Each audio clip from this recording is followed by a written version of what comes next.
em hebraico significa querub, aquele que cobre, querubim, que cobre, que protege.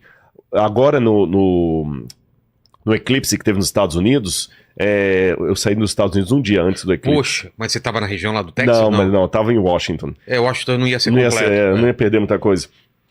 Mas o pessoal que olhou teve que olhar com óculos. Não é isso? Senão cegava. Então é como se a glória de Deus fosse tão imensa que ele tivesse seres especiais em torno dele, esses anjos. Para abrandar o brilho? O brilho de Deus. Para não ofuscar os demais. Aliás, só vou abrir um parênteses.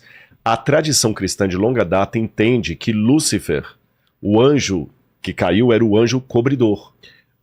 Que ele ficava como um anteparo. Os brilhos que cobria a glória de Deus. Cara, essa imagem é muito, muito poderosa, né? E olha o que ele perdeu. Ele era o que estava de frente para Deus e cobrindo para os outros não serem ofuscados. Cara, isso Por isso que, embora o nome Lúcifer não está na Bíblia, Lutíferos, que é carregar de luz, mas na Bíblia fala, ó estrela da manhã, que pode ser uma tradução como está no latim, Lutíferos, que cobre a luz, né? Lúcifer. Então ele perdeu essa posição. Então ele seria um desses. E ali você tem a trindade, que você tem Deus Pai sentado no trono, simbolizado por aquele no trono, o Espírito Santo, que são aquele fogo ali. Jesus vai aparecer daqui a pouquinho, que eu falei só do Pai e do Espírito Santo. E aqueles 24 anciãos, quem seriam? Por que o número 24? Agora eu tenho que dar uma para os números. Lembra que eu falei que os números na Bíblia têm significado como os nossos? Sim. 7, só para lembrar, perfeição. Você falou 3, número divino.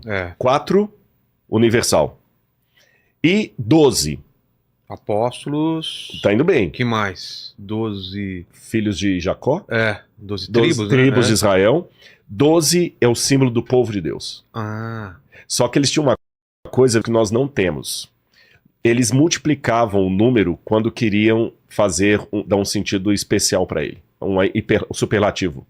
Por exemplo, falando em português, se eu quero falar que o cara é nota 10, eu falo assim, Vilela, pode chamar que esse cara aí é 10 vezes 1000. Tá. Eu quero dizer que ele é legal. Quantas vezes devo perdoar? 7 vezes. 7 vezes. Quer dizer, de maneira perfeita? Não te digo perfeita, mas de maneira perfeita. Jesus falou perfeitíssimo. 70 vezes 7. Então aqui 12 é um múltiplo. 24 é um múltiplo de 12. 12 vezes 2. Alguns pensam que esses anciãos não eram anjos porque eles estão com coroa. Em nenhum momento da Bíblia, anjos ostentam coroa. Quem ostenta coroa, a promessa da coroa no Apocalipse é para os filhos de Deus. Lembra que conserva o que você tem para que ninguém roube a sua coroa? Então a coroa no Apocalipse nunca é dada a anjos, em nenhum canto da Bíblia.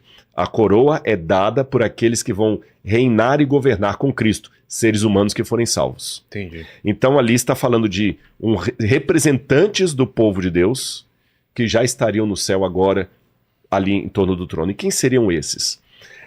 Quando a gente vai para o Evangelho de Mateus, quando fala da morte de Jesus, tem uma passagem aqui muito curiosa. Capítulo 27, Mateus capítulo 27, versículo 51 em diante diz assim, quando Jesus morreu, eis que o véu do santuário se rasgou em 2 partes, do alto a baixo, e a terra se tremeu, e as rochas se partiram, os túmulos se abriram, e muitos corpos de santos já falecidos ressuscitaram. E Paulo, quando fala dos salvos, fala dos que vão ser salvos pela ressurreição, dos que vão estar vivos na volta de Jesus, e ele menciona uma terceira classe que ele chama as primícias. Você já ouviu falar de primícias? Já, o que é primícias? Então, nunca entendi. Os primeiros frutos que são colhidos. É a parte melhor. Melhor, exatamente. Primeiro você colhe os primeiros frutos, o que você tinha, que mostrou também lá no museu atrás, do azeite, exato, né? Pronto, você deu um excelente exemplo. Que primeiro vinha um azeite melhor, que era o de maior qualidade. Que a gente chama de extra virgem. Isso, e depois vem os outros. Então as primícias, você espremia, dava o melhor. E espremia do que sobrou, dava o segundo. E espremia, ia dando... Entendi. Vamos pensar assim, até numa questão orçamentária em casa. Tá. Se você, quando chega assim, tem isso aqui, quanto você vai pagar, você prioriza. O primeiro dinheiro que você parar é esse aqui, ó. Vamos supor que Deus que defenda, você está com um parente muito querido no hospital, plano de saúde. Olha, Não primeira pode... coisa é o plano de saúde. Se for para atrasar alguma coisa, eu atraso a água, mas isso aqui o plano de saúde eu não vou brincar. Então, na Bíblia, os primícias é para Deus. Por isso que a primeira colheita se mandava para o templo. Entendi. Então, simbolicamente, é como se Cristo, ao ir ao céu, levasse com ele já as primícias dos salvos. Senhor, aqui estão com alguns. E eles se assentam ali. É o que representam esses 24. Exatamente. 12 vezes 12. 12 vezes 12. Então nós temos ali. Por que colocou desse jeito? Quando você vai nos tempos do Antigo Testamento, era assim que Israel estava acampado no deserto. Ah, é? Ficava o santuário no meio, o santuário com um candelabro de sete chamas, o trono de Deus, a arca dos 10 mandamentos, o santuário ficava no meio, e em volta ficavam as tribos de Israel.